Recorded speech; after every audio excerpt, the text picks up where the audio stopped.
sometimes inadvertently, you guys have this built into your practice or clinic unintentionally, where you are treating it more like a rental salon situation, even though you're not in a rental salon sort of pay structure with those team members. And so this is why I'm so bullish on you guys putting together a structure to your menu that actually directs the ship of how you want all of your team members to be recommending who and what to when, because this will help circumvent part of this problem. And then also really putting a consult system into play. And what we've been talking about in recent episodes is around this idea of like having the annual roadmap, documenting the annual roadmap, having every team member use the CARES process, right? And then forecasting, holding the vision, then doing the annual roadmap again. Because if you have documented annual roadmaps with folks, if you have people who are committed to packages and programs and what have you, then when a team member leaves, they're going to be so much stickier.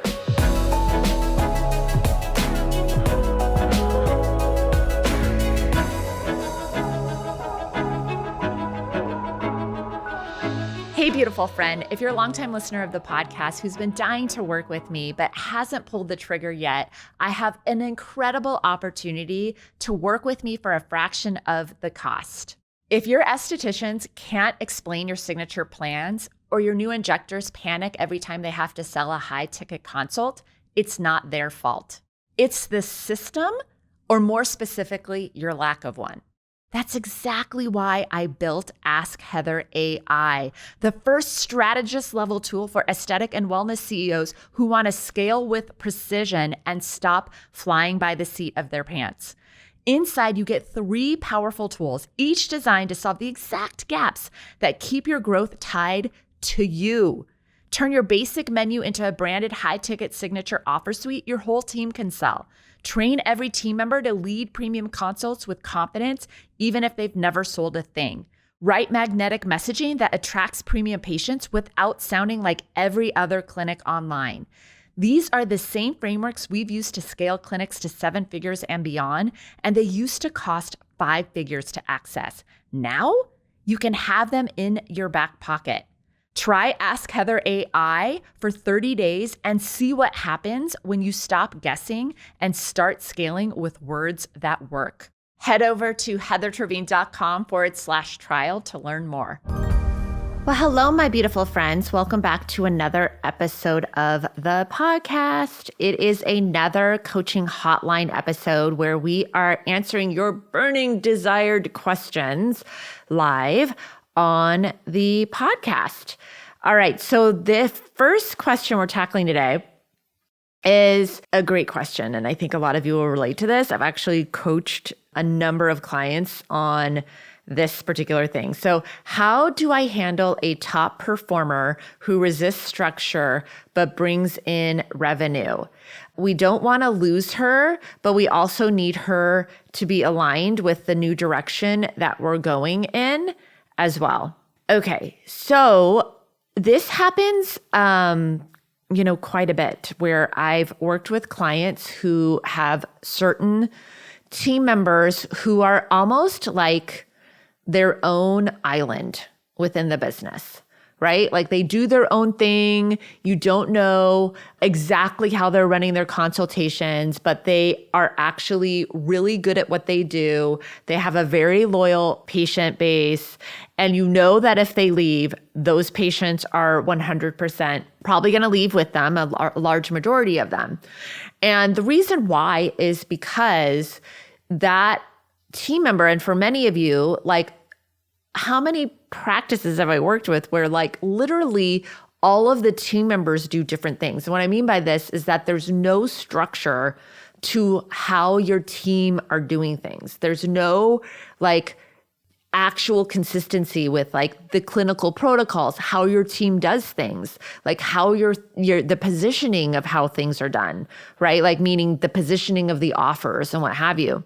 And what happens when sometimes in this scenario where we work with somebody and First of all, they're terrified. I can think of a client, this is from a couple of years ago, a huge portion of her revenue each month came from this one provider who was kind of a rebel, kind of difficult, kind of secretive about what she was doing. She wasn't very collaborative.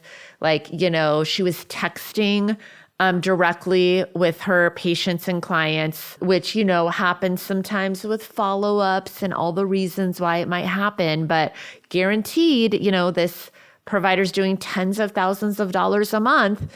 And those patients are more connected to her than they were to the practice. And you really don't want that because it's too expensive. There's too much overhead. There's too much time and value put into building the practice for you to just acquiesce that folks are going to leave when a team member leaves. Now, a certain percentage of folks will always leave when a team member leaves, but if you can actually incorporate the things we teach you to do, you will have way more retention and loyalty because they will be loyal to the frameworks and the philosophies of your specific clinic rather than Sally or Jane or Mary, right? Who's doing their own clinical protocols or own way of doing things. And it will really actually be very different if they leave, right? There won't be somebody who can there won't even be somebody who probably even knows exactly what you've been doing, what your problems are, what your desired outcomes are, because it's nobody but that team member knows.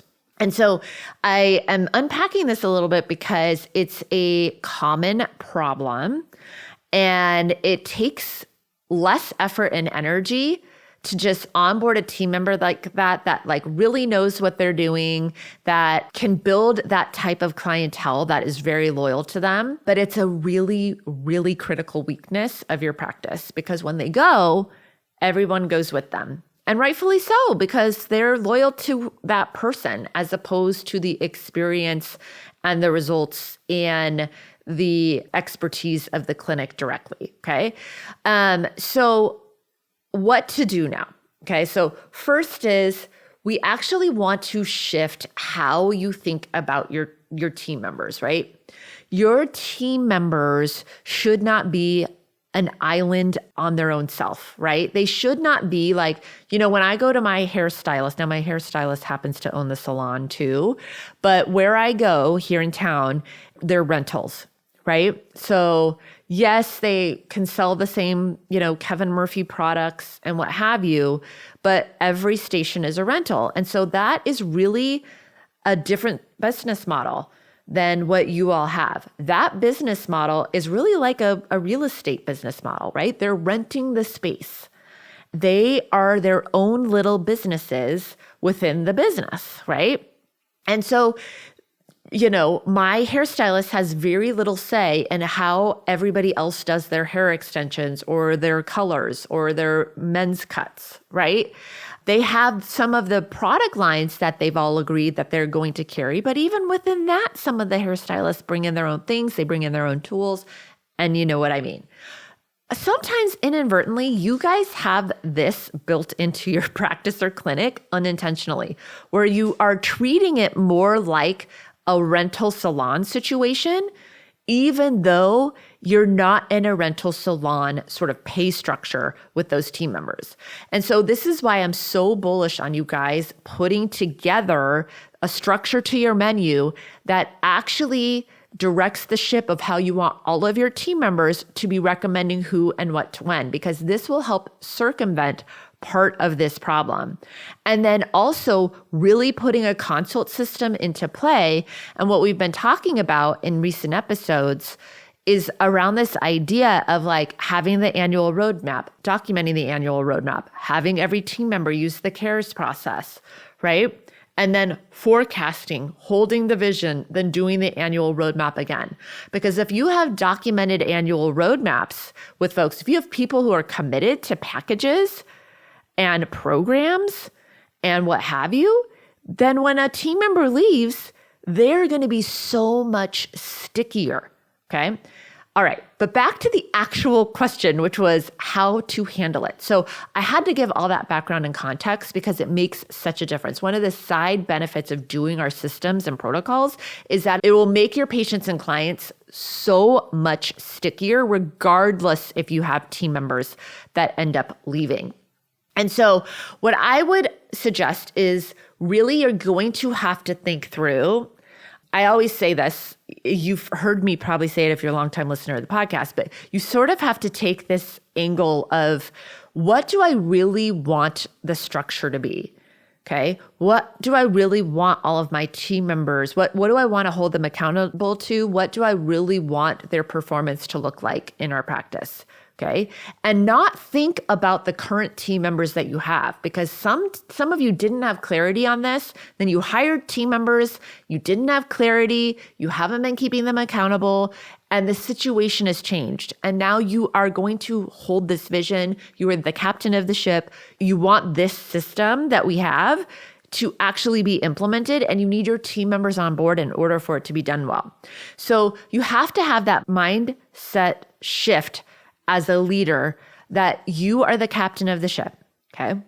And the ship is leaving the dock and it is traveling to the new vision that you have, which is structure around your menu, structure around your consults, and authority marketing, okay? Like Cliff's Notes, right? And you have to decide that you're captaining that ship and taking it there, and that the mental shift is like, you have to let everybody know, like, I am rooting for you guys to come and be on this ship with me, right? I'm rooting for you guys to get on the ship as it leaves port and heads out to sea, right? And going to where we're going to go.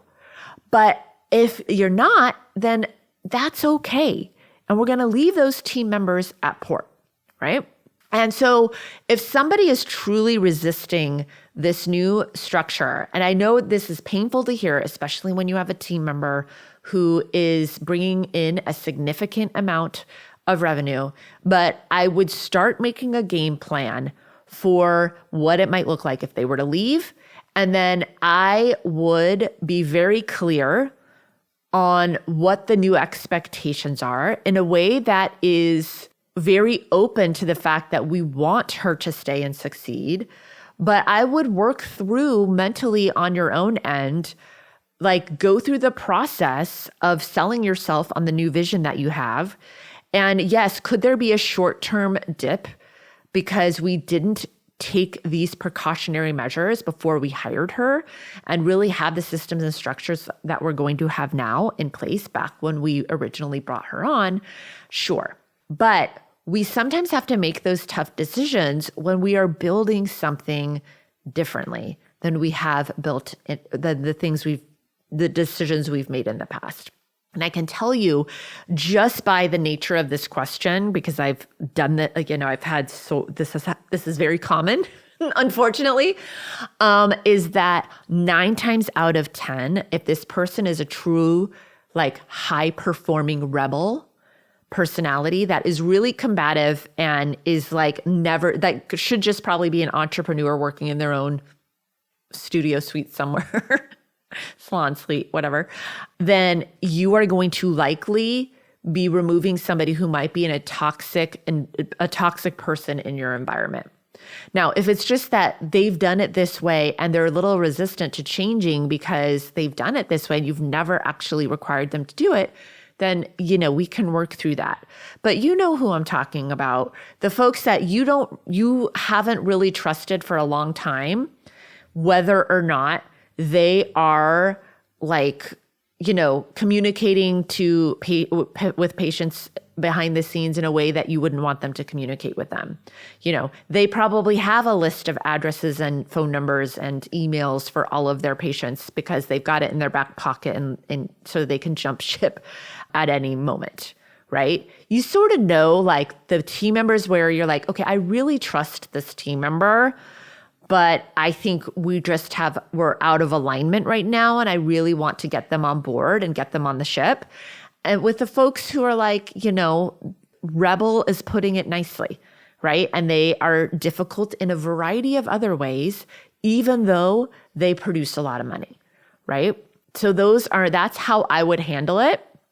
I do not think that now you certainly can keep them for a period of time until you start putting out the marketing for replacing them, which you can do before you let them go as well too, depending on what your clinic situation looks like. But I would say that 9 times out of 10, when I've had clients in this exact scenario actually follow through with their game plan and stick to the fact that this is how they're now going to be running their practice, 9 times out of 10, it's always a relief when they actually hold to the vision, hold to their new standards, and that person either gets on the ship or gets off the ship. And if they get off the ship, it's usually a blessing in disguise. So I know it's not easy when you're going through the process, but there's this relief and this new door that opens oftentimes when you let go of the rebel employee. Okay, so this was a good one. So what do I do to ensure that my team members feel confident recommending something they don't actually do themselves? Like with injectors and estheticians that cross-recommend things that are in like their packages and plans and what have you. So this is a great question. So there's some nuance to this question, okay? So I was an esthetician laser tech, and I definitely recommended things that I didn't do.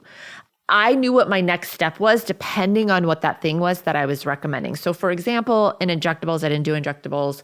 So I would kind of give them the heads up what I thought maybe would be what would be a fit. And then I would actually get them booked with Dr. M, who was in our practice, the one who did all the injectables, right? And so that was in one scenario. But then we had packages that had portrait in it, as an example. And we did like an intense version of portrait where Dr. M actually did a full dental block, and in addition to numbing and other things too. And I sold those all the time, even though I didn't do them. And yes, when we booked them with Dr. M, she would make sure that, we would do things to make sure that it was appropriate for them to get that. But I sold those and I did not do those procedures. So how are you able to do it? So one is there are some cases where, the injector doesn't do certain lasers and the esthetician doesn't do the injectables and what have you. There is some clarity you want to have in navigating that as well. So the confidence comes from, right? Like the reason I was able to sell the packages that had portrait in it so well, my confidence came from the fact that I knew that part of that gave outstanding results. Like we had such killer results. Part of the reason I knew we had killer results is because we took really great before and afters. And then we actually looked at our before and afters a lot, used them a lot. We were always like in touch with our before and afters. They were part of our team huddles too. We would like brag about what we were doing and the results we were getting. So we were in a regular cadence talking about the results that we got. And so I had a lot of confidence in that. I had a lot of confidence in the fact that, Tox and Radius and all the other things that I knew that we did produced certain outcomes, right? And so I would, be able to book them for that. And then of course, once they got in and, they saw the doctor, she would actually close the loop on that in the same way that the other part can happen too, where I have our aesthetic injectors able to cross-sell. So it's really like just making sure that folks understand the benefits and the outcomes that certain things can solve for them. And then they have clarity on what the next step should be. Like, is this where a scenario where I'm just pre-booking another mini consult, if you will, and confident enough to where you're booking the actual thing that they are going to get as well too, because you have a basic understanding of it. And then actually coaching through scenarios and role playing scenarios like this so that the team member can have confidence in that. Almost everything is solved with clarity and communication of what your expectation is in communication, having them go out and doing it, and then following up with them and having a regular cadence during your team huddles or individual one-on-one huddles with that team member where you're giving them the support to understand. And when you are actually looking at the numbers, right, it's easy to see when a team member is struggling with this, right? Which I assume you already are doing this, whoever asked this question, because you're doing this because you are noticing this or your team members have told you this. But you can notice this just by looking at numbers and looking at the breakdown in the revenue for a certain team member, right? Like, this is true for cross-selling, but this is also just true for you can tell right away if somebody's not recommending things besides for facials or talks or whatever, just by looking at their numbers as well. And so this will help ensure that they are doing this, right? Because if you're tracking this, right, you're tracking the offers, which we've talked about before, we want to track offers made, right? What is being presented? And actually look at those numbers, which can feel a little clunky to do at first, but once you start doing it, you make that a regular part. It's just a regular part of it will uncover so much of this. And it will also just help you see where there might be a little bit of problem and then come in and make sure that you can make sure your team member is actually confident in that area. Hope that helped. So this question came in and said, we have a variety of offers, but we have certain packages that are more popular. How do I sell the same offer all year long without it getting stale? It's a great question. So I think that it depends on the packages and offers, but we actually, when I look at our current clients, we actually had less offers than the majority of the folks we work with. We were very simple. We probably had 3 to 5 main CSPs that we sold, and then we had BMOs as well too. A number of BMOs, if you will. And we sold the same things all year long. And how we kept it fresh was we were constantly retrieving the results and the stories from the folks that we got. And we started using those stories in our consults, in our marketing as well too. The other thing that we did is we would do seasonal angles on promotions of things that we already had, right? So if we did the Ultimate Rewind or a brightening package or something and it was the summertime, we might create a seasonal promotion for that signature package. Instead of saying, oh, I've got to come up with something out of the air as a promotion, we would do strategic promotions for that. So we might have some sort of value-added bonus that was appropriate for summertime that they could get when they took that package, that CSP or that BMO. Right? And so this is what we did throughout the year. A lot of our promotions were built around the seasonal things that would be of interest. And then we integrated those with our packages and offers to give it a fresh angle on it as well too. We did this around the holidays time as well too. We weren't always creating new things, right? It's okay to sometimes create something new, especially if you think oh, we're going to do this new thing that makes sense to do right before summer or something like that. But I find that oftentimes your hero protocols are already in your menu and that you just can do a fun spin on it and position it slightly different seasonally with a limited time seasonal angle promotion to it that has a value add rather than maybe just a discount. And then that makes your menu of offers fresh throughout the year. And then yes, we had certain packages that literally a day didn't go by where we weren't recommending it to somebody. And so it was easy to keep fresh. I I actually think things compound. So I think the more you sell something, the easier it becomes to sell. Right. And yes, there is some when folks do something one year and then what are you going to do the next year? We had sometimes boosts. We would have little boosts done to our packages. And what I mean by that is that if they took a brightening package, we had a package that was like the boost version of it. That was for that next year that they come in. That was a slightly adjusted version of it. And that we knew that this was really behind the scenes just for the folks that had already done the original version of it as well. And so that when they came in for their annual roadmap that next year, we would let them know, hey, or that maybe it's the year after that, maybe it's every other year or what have you. So I actually think when it comes to the new folks that you're seeing, right?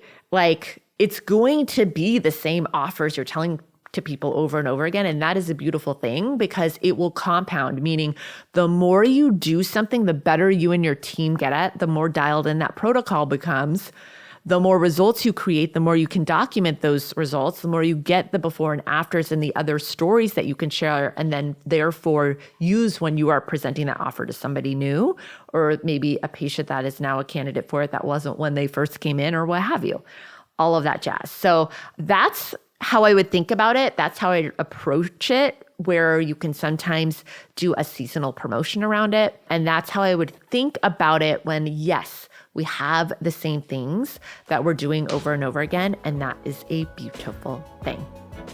All right, my friends, that's what I have for you this week. I'll see you next week.